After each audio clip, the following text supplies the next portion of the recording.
Happy official start of spring, everybody.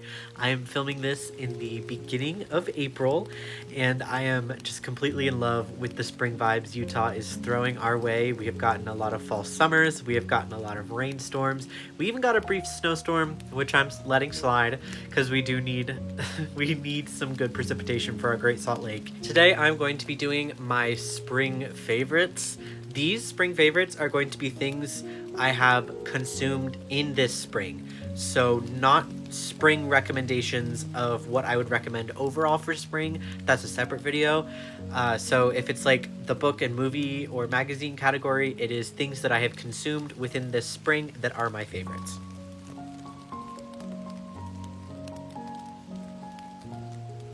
Starting off, I have two books to go over. The first book being The Second Death of Locke by V.L. Bovalino. I adore this book. This book is incredible. It is about a mage and his knight, essentially. Our knight is a female named Gray, and our mage is named Kier, but basically he channels his power through her, and he can't have power without her, but she also can't have power without him outside of like her brute strength. And their relationship reminds me so much of the relationship with my girlfriend and I that I just was instantly drawn into these characters. It's also a little bit of Throne of Glass-ish, where we have this like savage warrior who's actually heir to this huge kingdom that has been lost and forgotten. So I really enjoyed Throne of Glass, so that's probably why I liked this format so much. So I rated The Second Death of Locke 4 stars, and then I rated the book I'm talking about now 5 stars. This is my favorite book of spring, and this is The Swan's Daughter by Roshani Chokshi. I adore everything about this book. Also, cool sprayed edges. I own these both physically. I don't usually buy myself physical books after I read them because I'll use a library book or Libby or Kindle Unlimited or Hoopla or whatever. But these two I needed to physically own that badly. That's how much I loved these. So in The Swan's Daughter, we follow Demelza, who is the daughter of a swan, unshockingly by the title, except she's kind of like the ugly duckling of the swanlets because she was born without wings. All of her sisters have these beautiful wings and they can turn fully into a swan whenever they want. Demelza cannot, and because of that, she's kind of a target for her father in completion of this spell that he's trying to cast for eternal life. So her mother, in an act of mercy, sends Demelza to compete for the hand of the prince of the next kingdom over, for Prince Eris's hand, in this kind of like competition for queen, a la like The Selection by Kiara Cass. And she does have one swan power, and that is she can sing and make people tell the truth. Except her singing is bad, but it still works to get people to tell the truth. So they team up, and she's like, I'm going to weed out all of these contestants for you so that you don't marry someone who's trying to kill you. And of course, they fall for each other. I love this book. I have kind of like ephemera on this book. I have my journal clamp. This like holds open your pages in a journal. And then I have the 2 bookmarks that I used while reading still in here. This is the first bookmark. It's just kind of like a recolored illuminated manuscript page. And then the second bookmark is a Barbie Swan Lake bookmark that I just like made on Canva. This is the other side. This image is from Pinterest. I don't know where it comes from. Yes, the aesthetic and the vibes is incredible.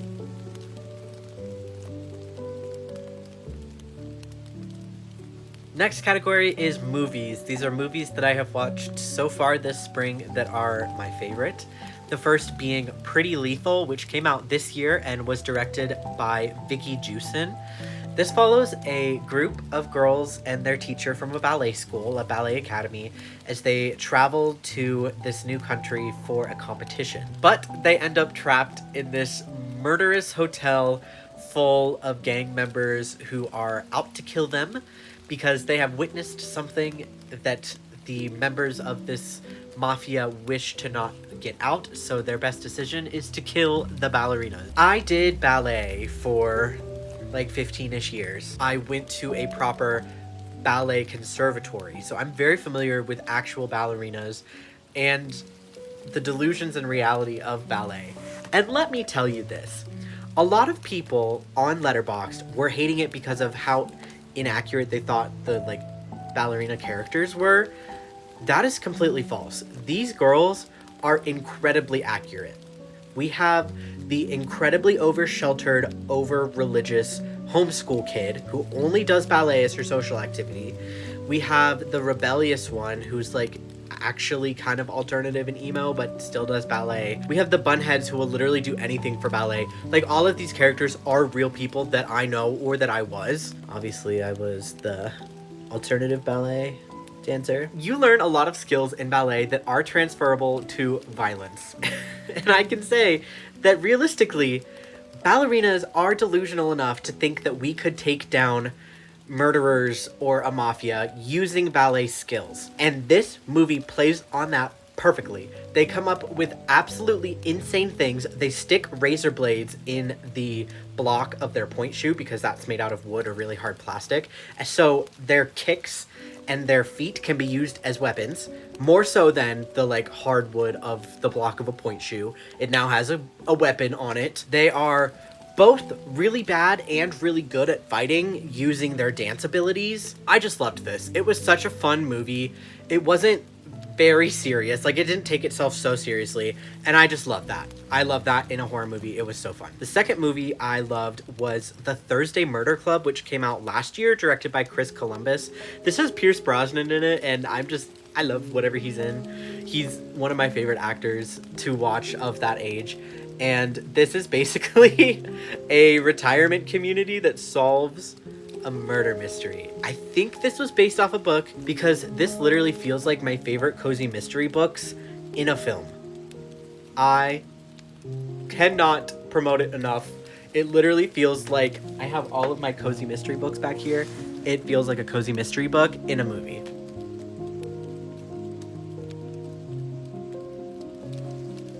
Next, I'm going to tell you guys about my favorite magazines that I've read this spring. I have recently gotten really into reading magazines as I've been trying to combat doom scrolling and getting off my phone. I've actually taken my screen time down to about 3 hours with all of my activities. I have a little analog menu. My analog stuff will probably be a different video.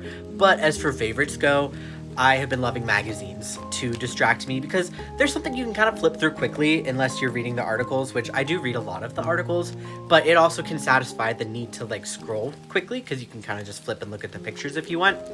So the first one is the Old House Journal. This is the Arts and Craft Kitchen edition. I love this shelf right here. I grew up in Lancaster, Pennsylvania, in Pennsylvania Dutch Amish country, and that is the exact style of furniture that we would have that's like native to that area. I love it. This house is stunning. I love a beautiful, like, modern Victorian. So stunning. And then I loved the section attached to that, which is on the art of the garden gate. That's something I never really thought about before, but like all of these gates are so beautiful and they each have a completely different vibe and feeling to them that is completely created with fence gates. One of my favorite American architectural styles is the Queen Anne. And this gorgeous house in Oregon completely caught my eye. This whole section is full of like mouth-wateringly good interior design and architecture, like this fireplace, and look at this kitchen. It's so cool. This one is checked out from the library. I try not to buy too many of my own magazines because there's not a lot that I would actually like revisit often enough to connotate buying with them, except for the next one, which you'll see is an excuse. This one's from the library. This next one I do own physically and was a treat to myself back in the beginning of March, and that is the Fangoria Frankenstein issue. I love Fangoria. This is my first owned Fangoria. I have just basically flipped through like illegal PDFs of Fangoria online to get my fix. So I'm really happy to have my own Fangoria, especially focused entirely on Frankenstein. I obviously love everything Frankenstein. If you watched the video before this, it's all about writing my Frankenstein novel and kind of write with me.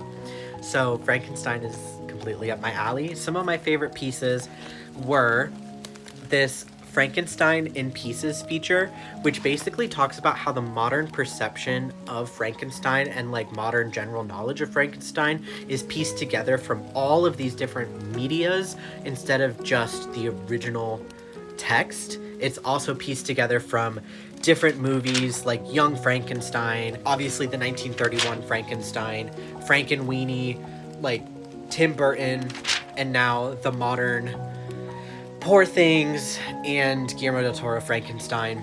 So there's so many influences to the modern perception of Frankenstein, and I thought that was incredibly cool. And my absolute favorite is the feature called Frankenstein Is That Girl. Absolutely correct. So as you can see in this picture here, they are talking about modern interpretations of Frankenstein. That one being Lisa Frankenstein, my beloved. That is one of my favorite films of all time. It'll always be in my Letterboxd top 4. Another favorite film of all time that they mention is the Rocky Horror Picture Show. You can see the picture down there of Rocky and Frankenfurter, also in my Letterboxd top 4. But it's basically like vaguely queer and modern girl boss retellings of Frankenstein, which I so dearly adore. They even mention one of my favorite movies, but 1987's The Monster Squad. That is my favorite kind of like campy Universal monster horror film. It's not Universal, but like it has the Universal monsters. So very into magazines this month.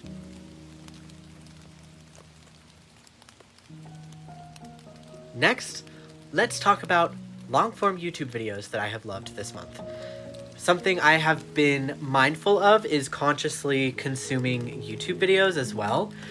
Basically, taking more note and really deeply watching them instead of just having something on in the background. So there are three I'm going to be talking about today. The first is I can't stop doom scrolling through anti-doom scroll videos by Curiouser and Curiouser with Leonie Dams, who is one of my favorite booktubers, and she has this new podcast.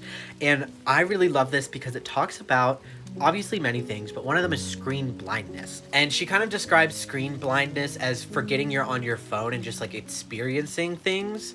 Like how you'll randomly have a TikTok or a video or image that reminds you, oh, I'm scrolling on my phone. Through videos that are like anti-doom scrolling videos on doom scrolling apps, which I participate in as well as a creator, but just kind of like the dichotomy of that, but also things like a digital fireplace that you put on your TV. That's still a screen, and like how we consume screens also in productively cozy ways. It's really cool. Next is Substack and Performative Intellectualism by According to Alina. This was really cool because I love Substack. I love writing on Substack. I want to write more on Substack. So basically talks about how the coolest thing, this is a quote, the coolest thing you can be on the internet is an intellectual, kind of in response to brain rot and AI and the theory of being disgustingly overeducated to the point where people who are brain rot AI doom scrollers would not be comfortable in a conversation with you because you're so disgustingly intellectual and educated. So kind of like finding the in-between of like being a normal person while also really wanting to be more educated and not shaming people for being educated and like not shaming, let's say, like 17-year-olds who are posting like opinion articles on Substack, because I've seen a lot of shaming about people who post on Substack, and that's just not fair. Last, I love this. This is The Philosophy of the Bedside Table by Heaven Sent Honey. Basically talking about how intimate your current nightstand or bedside table is to you and your personhood. It is essentially the rawest form of a representation of yourself and your personhood, especially as someone with a chronic illness. My bed has often been a place where I have been trapped in the past due to my illness, and therefore my nightstand has become reflections of that in different things that you'll see on my nightstand that allude to like medications or creams or things that help with my illness, but also things that are comforting and things that are beautiful and useful. But I loved the theory of philosophizing through a bedside table.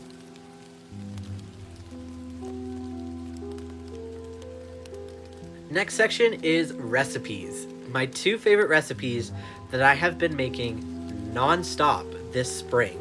Like truly, I make both of these probably once a week. Sometimes more, I'm not even kidding. So the first recipe is my old-fashioned banana bread. I will have these recipes linked in the description, but this banana bread is the most beautifully dense traditional banana bread, and you truly don't need to add like chocolate chips or nuts or anything to make it better. I actually have never added chocolate chips to this banana bread, which is impressive because I love chocolate chip banana bread. But this banana bread is so beautiful and stands on its own. I love it so much. The second is the one pan pasta bake. Basically, this is the hamburger helper of my house. When no one's feeling good enough to cook, I will make this, and it's so easy. Literally toss every ingredient into the pan, cover it in foil, and put it in the oven for 30 minutes. Take it out, take off the foil, and then put it back in for like 10. It's so easy, and it is delicious. Oh, it makes it such good pasta, and it makes incredible leftovers. I've never loved leftovers more than these.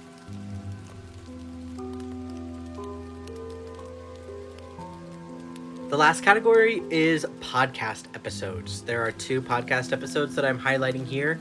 I do listen to primarily witchcraft or true crime or book podcasts, so these are kind of a mix of those. My favorite witch and true crime ones are Wine and Crime and Demystify Magic. I'm not talking about those today, but I wanted to let you know how much I love them.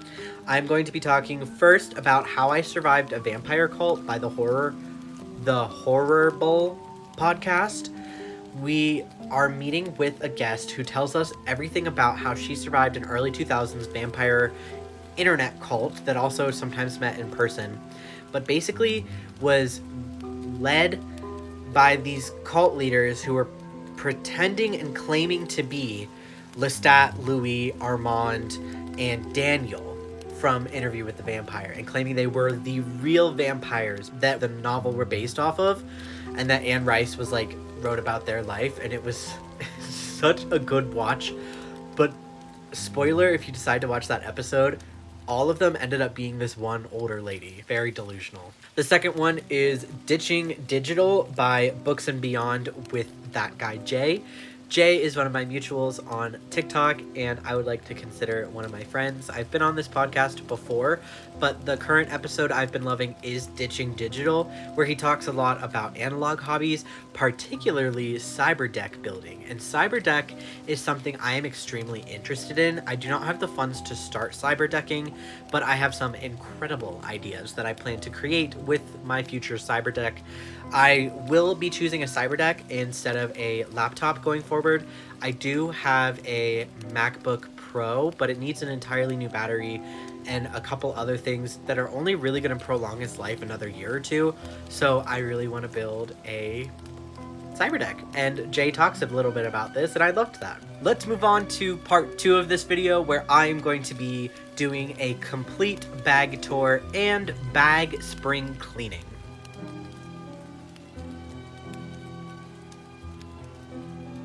Welcome to part 2 of the video. Let's do a bag tour. I actually handmade this bag myself using a ton of leftover black jeans and then some cargo shorts for the pockets. And then the only thing I really had to buy was the straps for this. And I used scrap fabric on the inside for the pockets. So very upcycled bag, if you will. Outside, I have my favorite keychain, which is this book that says, "I like my horror sinister and disturbing," and he has little feet and little face, and I just love it. It says "Sleep with the lights on" the side. Other keychains I have are this black kind of Fender Strat keychain. I play guitar, and I have since I was 11, so obviously love this. And then I have this orange Dracula glow-in-the-dark one that I got in Seattle, and a Lucky 8-ball. For pins and patches, I have this Dracula patch up here that I adore, and I have a House of Blues French Quarter Blues Brothers pin that my dad got, Spook Show video rental store pin. On this side, I don't know if you guys can see it, but I have a pirate flag, some flaming dice, and then a C stand because I worked in film production. I need to put the back on the top of this one. It's kind of falling off. And I have this oversized safety pin with like a chain and a little bat. I have a Mickey Mouse filmmaker pin that my sister got for me. This one says, "Ask me about the horror section." This is my favorite. It is a picture of Oscar Isaac's Frankenstein, and it says, "This man ate my son." I love that. And then another Frankenstein pin that says, "Beware, for I am fearless and therefore powerful." The only other thing I have pin-wise is this silver U Arts pin that I got when I graduated from the College of Arts at the University of Utah. So let's dive in.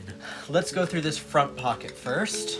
I have my digital camera. This one is actually my family's that we had when I was growing up, that we got in like 2011, I think.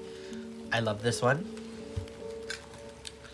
I've also got a pin that fell off. This is a Universal Monsters horror pin. It's really hard to show the inside of the bag. This is the inside of my bag. You can see I have like a ton of pockets on each side. I have a big pocket and then some little pockets. Very cluttered, but today we're going to be spring cleaning the bag. All right, let's go through some of the inside pockets. The first pocket contains this Hemp's Caramel Candy Apple Moisturizer. This is literally my favorite lotion scent ever. It smells so delicious. The next pocket has some miscellaneous things. We have a really old Polaroid, a ticket, 2 tickets to the Utah Zoo, and my favorite is this little matchbook. And when you open it, they look like little potions. I love it. Next pocket has this like Altoid wallet that my friend Maylee made me. I love the design she put on it. This is the inside. We have a little chapstick, some Band-Aids, little hair barrettes, and a lighter, which is perfect. Pockets below that. This pocket has a hair comb, a random pen from a motel that I stayed at, 2 drink koozies. My hands get really cold, so I put that on my iced drinks. What is this? A 3rd drink koozie. I didn't know I had 3. I knew I at least had 2, but I didn't know I had 3. I'm gonna be taking this one out because it's winter themed and it is not winter anymore. Therefore, I don't need that in there. Next pocket. I love this pocket. This has my Notes app notebook. This is my Twilight themed Notes app book. A erasable pen and a pencil. My headphones for my iPod. My iPod's actually charging right now, so usually it's also in this pocket, but it is charging. And some M&Ms that I believe are over a year old. And a loose chapstick. Let's do the pockets on the other side before we do the very open middle section. So I have a really big pocket that's like for my laptop. In here I keep 2 Kindle sleeves. So this one is a queer merman Kindle sleeve. It opens from the top. This one is also good for like mass market paperback books. And then I have this beautiful one. And in here I just have a bunch of like bookmarks because I go to the library a lot and often I will start new books and need bookmarks for the library. I also have a really dirty, beat up blue cap for my port. I keep these little like alcohol caps on the end so that it doesn't get weird, but this one is really dirty, so I'm not going to be using that. This is a very unedited, raw look at what everything is in my bag. I'm not going to be omitting things because I think they're weird or gross. I'm just going to show you guys everything. Hope that's chill. We have a research form for if I wanted to take part in like a POTS research study at the University of Utah. I kind of already am in a POTS research study, so I probably won't do that one. What is this? Oh, a car key battery. Except this one actually doesn't work with my car key, so not putting back in the bag. A fallen soldier blue cap. 'Twas loose. Garbage. A pack of gum. And my misting fan. This fan is incredible. It mists, and as a fan, I just love it. Next, there's a tiny pocket. This holds my masks. There's a bookstore in town that is literally my favorite, and they require masks, so I like to keep one in my bag. All right, the next couple pockets are kind of weird. So I have this like port kit thing that I call like my port care kit on the go. It has saline flushes, alcohol wipes, and then some of those blue caps that I was showing you. Also in this pocket, I keep my passport on me because I live in America and times are scary. This slip of paper from my cardiologist about recommendations on how to treat POTS. This paper has to be like 2 or 3 years old at this point. Next pocket is whack. I have a pen, which I should put in my other pocket that has the pens. I have a stain pen, which I don't know how to use, and we've tried to use it, and it didn't really work. I have an EpiPen, because I'm allergic to a couple things. These are little silicone ear bits for my headphones. A packet of electrolyte capsules. I get these for free for my physical therapist, because she's like sponsored by this company for her research grant. Okay, those are all the pockets. Let's go through what is loose in here. A lot is loose. Okay. This is my medical journal that I do every day where I talk about the food that I eat, my bowel movements, emotions, symptoms, daily tracker there. This is it's kind of like a Filofax. I'm not really sure what to call it. Just kind of like planner, I guess. Inside I have my weekly planner, some like ephemera of like sticky notes, whatever. This is my monthly calendar, and then some like random bits that I throw in that little thing. This isn't always in my bag. It's like if I'm going out for more than like an hour or so, I'll put it in there. Same with my pen holder. This holds all of my erasable pens, which is actually quite a lot. I got a lot of free samples of erasable pens on TikTok, and they're all in there. This, I love this. I'll actually show you everything in this bag. This is my medical supply bag. Separate from the port care bag, I have tissues, extra hand sanitizer. This is the Book Loft scent. I love the Book Loft scent. Some Dude wipes, one of those mini Vaselines for your lips, but you can kind of use it anywhere. My pill holder, my travel on the go pills for like symptom management. Another lotion. This one's the Hemp Pumpkin Pie. I have an emesis bag in case I have to vom on the go. It's crazy. Being chronically ill is not for the weak, guys. A teeny tiny baby deodorant. This one's coconut vanilla. More blue caps. This I actually use a shockingly high amount of times. This is my portable floss and toothpicks. And then lastly in this bag, I have these like diaper wipes, but they're really good if you need like a butt wipe in public, but also like if you need a hand wipe or just want to wipe something off. The Huggies Sensitive fragrance-free one. Next are my reusable bags. So instead of getting plastic or paper bags, I can just use my reusable ones. This one is covered in white stars. And then this one is like a Boston bag style, which is like a Trader Joe's style bag. I have an empty tube that usually holds paper cones. If you know, you know, but I'm not going to describe what that is for. I have this little chef eraser. I don't think I need him in here. My arthritis gloves, definitely need these. A loose pill. This is one of my stomach pills that I take in the morning. One of my favorite pair of headphones. These are my JLab Rewind 2s. I adore these so much. If you want a link to these, let me know. I have a sponsorship link to most of my JLab products. I love the Rewinds though, they're so sick. This is my old medical journal. It has useful information starting from January 13th. So I just keep this in here for doctor's appointments and stuff. Another Utah Zoo ticket. A Walmart receipt. I bought paint and a Fugler squishy thing. What is this? Another loose blue cap? I didn't know that was going to be a theme today. I have my wallet. my keys, and my keys have a badge reel with my library card on it. Real library user. Big library user fan. Another loose stomach pill. That's not great. A vampire blood hand lotion. This is my favorite hand lotion. I will put it on after I film, but it goes in a pocket and it fell out of that pocket. I have a like leash in here that holds like some little bags.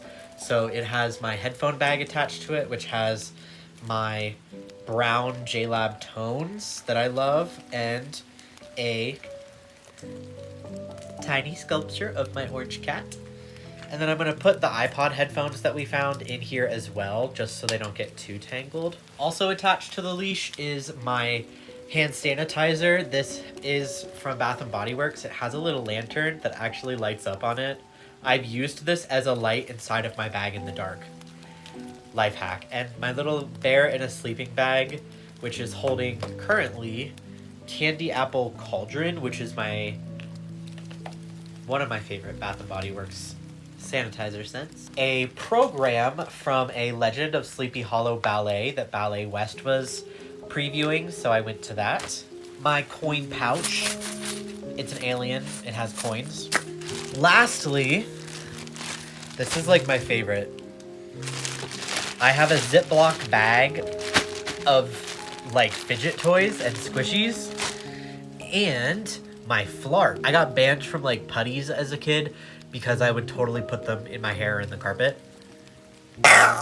Oh, that was a good one. But my girlfriend got me flarp for Valentine's Day, so I keep it in my bag. I once used it during therapy and my therapist thought it was really funny. And then all of my like fidgets and squishies. These are for therapy as well because I need something to do with my hands in therapy. So fidget toy tour. I have a bat poppet. Also, don't ask me where I got any of these. I have no idea.